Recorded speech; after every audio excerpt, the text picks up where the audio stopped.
One state followed by two words. Say it with me. Illinois mass noncompliance. Because when I look at how many people it looks like registered according to the Illinois State Police Open Database, how many people registered their so-called assault weapons, i.e. modern sporting rifles. And then if I compare that to some other studies and statistics I got my hands on, we can start to explore what is definitely shaped up to be the narrative of Illinois mass noncompliance. Now, if you're like me, you like to ask questions like, okay, well, it looks like there's mass noncompliance, but how much mass noncompliance? If you got that question, you're in the right place. Let's walk through the numbers and patch this together. Guys, let's get into it.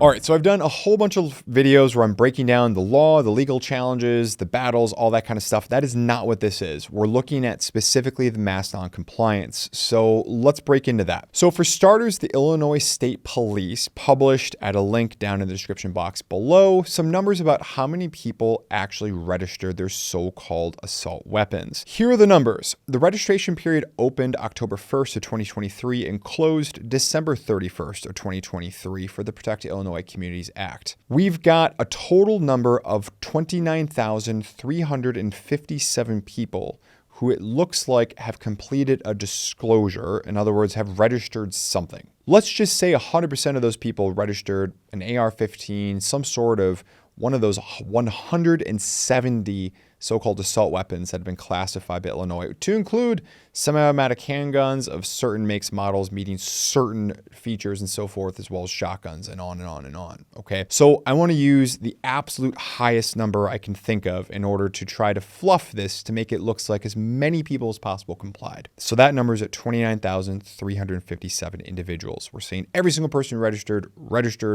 a so-called assault weapon. Okay, so Illinois has something called Firearm Owners Identification Cards, just called FOID cards by those of us north of the Cheddar Wall here in Wisconsin as a Wisconsin guy, Wisconsin attorney. And of course, those of you in Illinois, you absolutely know them as FOID cards as well. Now there's about 2.4 million FOID card holders. So we've got at least 2.4 million registered firearm owners, possessors in Illinois, because in order to get your hands on firearms, you first need to jump through those hoops. No, I'm not saying that's constitutional, fair, or just, or compliant with the Second Amendment. I'm just, again, that's the way it is. All right, 29,357 people out of a potential 2.4 million registered their so-called assault weapons. Again, fluffing the numbers. So if you do the quick math, we're looking at 1.22% of Illinois FOID card holders registered a weapon as a so-called assault weapon with the state of Illinois. And again, that number is actually lower, but we're blowing the hinges off for them, give them every benefit of the doubt. Really quickly, guys, be sure to show your support for the Second Amendment and this channel. It's absolutely free. Just hit that like button if you found us while browsing through. Don't forget to hit subscribe to make sure you don't miss any of our future content. And back to the video. So 1.22%. So how many people probably possess one of these weapons and did not register it? Well, I've got a couple helpful polls to wrap into this conversation. One of those was done in the year 2022, so very recent, just a few years ago. This was a national poll conducted by the Washington Post as part of Ipsos, and that found that 31% of adults owned firearms in America. 20% of those adults who owned firearms, so we're talking about 31% of adults who owned firearms, and 20% of those owned specifically AR-15s. So for those of you doing the math, that means approximately 6% of Americans own AR-15s, or about 1 in 20, give or take. But I'm going to focus on that 20% of gun owners. Okay. A separate poll, because ideally we want to use multiple data points here. A separate poll known as the National Firearms Survey conducted in 2021. So again, very recent. This one done by a Georgetown professor by the name of William English, found that approximately 30.2% of gun owners owned AR-15s. So the National Firearms Survey found that just over 30%, let's call it 30% of gun owners own AR-15s, while the Washington Post said, hey, 20% of gun owners own AR-15s. Great. I need to point out for you that these studies only looked at AR-15s. They did not look at, do you own an AK-47 or an AK-74 or an AUG or TAVR or an M1A or a G3 or an FNFAL, or for those of you kind of quirky hipster types, maybe an FNFS 2000. I don't know, okay? We're only talking about AR-15s, which is relevant because, again, if we talk about how many people own one of these other qualifying so-called assault weapons out of a list of 170 that are not AR-15s, these numbers are going to go way up. Those are rookie numbers. You got to pump those rookie numbers up. So we've got 2.4 million registered firearm owners. Regardless of how many firearm owners there actually are, we've got at least 2.4 million registered. And we've got two studies saying that between 20 to 30% of those people should own AR-15s alone. So using some math, that starts to give us some numbers of between 480,000 to 720,000 AR-15 owners alone in Illinois. And again, that's not even talking about people who own an AK-47 but not an AR-15. We're only talking about people who own specifically AR-15s according to those surveys. So that means ultra low end, 480,000 AR-15 owners in Illinois. And that's like unrealistically low. It's got to be higher than that. And we've got a maximum of just over 29,000 people registered. That means that we've got a compliance range of how many people could have registered because they own these weapons and chose to register. We've got between a 6.11% compliance to a 4.07% compliance range. If we look at those numbers between 480,000 to 720,000, depending upon if you want to use the Washington Post 20% or the National Firearm Survey 30%. So a 6% to a 4% compliance range. There's no other way to describe it.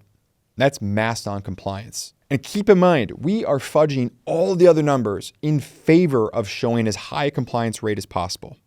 We're saying everybody who registered a so-called assault weapon. We're talking about the fact that, hey, these surveys only looked at AR-15s, which is only a small handful, depending upon how Illinois classified it, of the potential 170 vicious, evil so-called assault weapons, right?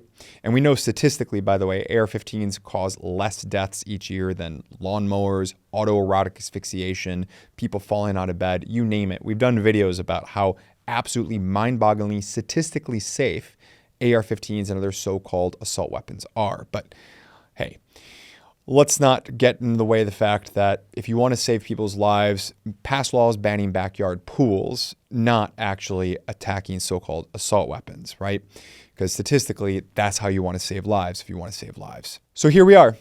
The lawsuits are rolling forward against the Protect Illinois Communities Act. We will continue to cover those as we have always done. So if you just found us browsing through, be sure to hit that subscribe button. So bottom line, absolute mass non-compliance coming out of Illinois. And that's really about in line with what we saw with the similar registration statistics when we start talking about bump stock bans, we start talking about pistol brace bans, you name it. We are consistently seen as a response to waves of gun control in the last 10 years and less. We're consistently seeing single digits compliance. That's a narrative by itself, and one that we'll see if the media decides to get on. Keep in mind, if you are caught in violation of this, on your first offense, it's a misdemeanor. On your second and subsequent offense, you're looking at what Illinois calls a Class 2 felony, which puts you in the same category in the eyes of the Illinois legislature as aggravated rapists, child pornographers, and others. You're looking at prison sentences of 3 to 7 years and fines up to $25,000. And that appears to be per weapon, per event. So those can scale radically and fast. We'll see how Illinois chooses to enforce this. A whole lot of Illinois sheriffs have gone on record and saying, not us, no way. We'll see how different police departments respond. We'll see how the Illinois State Police responds. We'll see how the Illinois Attorney General's office responds to try to strong arm local compliance by perhaps appointing local special prosecutors for DA's offices that are not interested. If you or someone you know knows Illinois prosecutors, or you know Illinois chief law enforcement officers, we'd be interested in talking to them. Be sure to drop us a line. Hopefully you can figure out how to do that if you're one of those people. But guys, this is a really fascinating narrative. I look forward to following it. I look forward to joining the discussion about this in the comment field below. What do you think? That's going to be my question for you on this video. And what do you think the actual numbers are? So if I reported 6% to 4% compliance, do you think the actual compliance is 2%, 3%? Let me know in the comment field below. Let's close this out with our traditional quote of the day. This one comes from noted Roman philosopher and speaker Seneca. Quote, "Difficulties strengthen the mind as labor does the body." And difficulties is definitely where we are when we're talking about the Second Amendment, particularly in certain states. We appreciate you stopping by, and I look forward to seeing the next one. Thanks for sticking around to the end of the video. If you enjoyed this one, please feel free to check out some of our other great content, and we'll see you in the next one.